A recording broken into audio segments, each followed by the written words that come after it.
कभी सोचा है कि कैसे एक मामूली सी सिक्योरिटी की चूक एक बहुत बड़े सिस्टम टेकओवर में बदल जाती है? असल में सारा खेल एक ही मोड़ पर बदलता है, जिसे कहते हैं प्रिविलेज एस्केलेशन।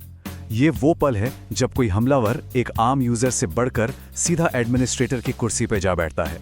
तो चलिए आज इसी हमलावर की प्लेबुक के कुछ पन्ने पलटते हैं। तो सवाल यही है कि आखिर ये हमलावर एक गेस्ट अकाउंट जैसी मामूली सी पहुंच से पूरे सिस्टम पर कब्जा करने तक का सफर तय कैसे करते हैं। देखिए, ये कोई जादू नहीं है, बल्कि कुछ सोची समझी चालें हैं, और आज हम उनके 3 सबसे आम तरीकों को समझने की कोशिश करेंगे। चलिए इसे एक बिल्डिंग के उदाहरण से समझते हैं। सोचिए, एक लिमिटेड यूजर के तौर पर किसी की पहुंच सिर्फ बिल्डिंग की लॉबी तक है। वो वहां घूम सकता है, देख सकता है, लेकिन कुछ खास कर नहीं सकता। वहीं दूसरी तरफ एडमिनिस्ट्रेटर के पास पेंट हाउस की चाबी है, मतलब उसे हर कमरे, हर कंट्रोल तक की पूरी पहुंच है। हमलावर का बस एक ही मकसद है, लॉबी से पेंट हाउस तक पहुंचना। तो हमलावर की प्ले बुक का पहला दाव वो है सिस्टम के डिजिटल डोरमैन को चकमा देना। ये डोरमैन है यूजर एक्सेस कंट्रोल यानी UAC। ये वो पहली दीवार है जिसे हमलावर तोड़ने की कोशिश करते हैं। तो ये UAC आखिर है क्या?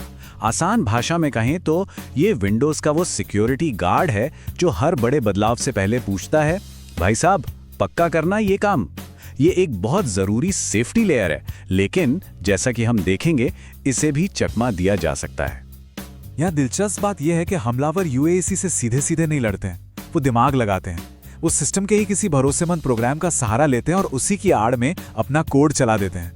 अब सिस्टम को तो यही लगता है कि रिक्वेस्ट किसी भरोसेमंद जगह से आई है और वो दरवाजा खोल देता है।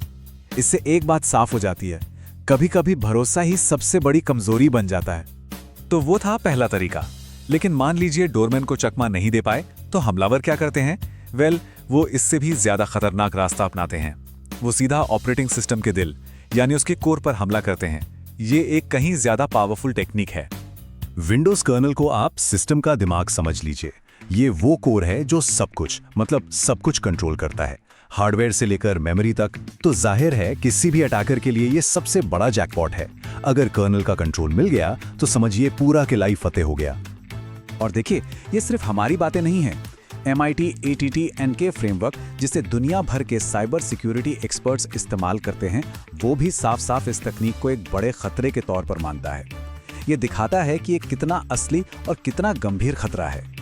ये काम अंधेरे में तीर चलाने जैसा नहीं है, बल्कि इसका एक पूरा प्रोसेस होता है। हमलावर पहले सिस्टम इन्फो जैसी कमांड से सिस्टम की पूरी जनकुंडली निकालता है कि OS का कौन सा वर्जन है, कौन से पैच लगे हैं। फिर वो इस जानकारी को कमजोरियों के डेटाबेस से मैच करता है, और बस जैसे ही कोई बिना पैच वाली कमजोरी मिली, वो उसी पर हमला कर देता है। ये जो कोड्स दिख रहे हैं, जैसे MS16135, ये कोई रैंडम नंबर नहीं है। ये उन असली कमजोरियों के नाम हैं जिन्हें हमलावर ढूंढते हैं। हर कोड एक खास तरह की खामी को बताता है, और अगर किसी सिस्टम में इन कमजोरियों को ठीक नहीं किया गया है, तो इनमें से कोई भी कोड हमलावर के लिए पेंट हाउस का दरवाजा खोल सकता है। मतलब जो जानकारी हमारी सुरक्षा के लिए है, वही हमलावर का सबसे बड़ा हथियार बन जाती है। अच्छा, अब बात करते हैं प्लेबुक के तीसरे और शायद सबसे शातिर दांव की। इसमें हमलावर सिस्टम में कोई तोड़फोड़ नहीं करते, बल्कि किसी और का मुखौटा पहनकर सिस्टम के अंदर घुस जाते हैं। इस तकनीक का एक बहुत ही फेमस अटैक है रॉटन पोटैटो अटैक। नाम सुनने में भले ही थोड़ा अजीब लगे, लेकिन इसका काम बहुत असरदार है। ये दिखाता है कि कैसे हमलावर सिस्टम के अंदर रहकर ही ताकतवर अकाउंट्स की पहचान चुरा सकते हैं। इसको ऐसे समझते हैं, जब भी कोई यूजर सिस्टम में लॉगिन करता है, तो सिस्टम उसे एक डिजिटल ID बैज देता है। इसे कहते हैं एक्सेस टोकन। इस बैज पर लिखा होता है कि आपका नाम क्या है और आपको बिल्डिंग में कहां-कहां जाने की इजाजत है।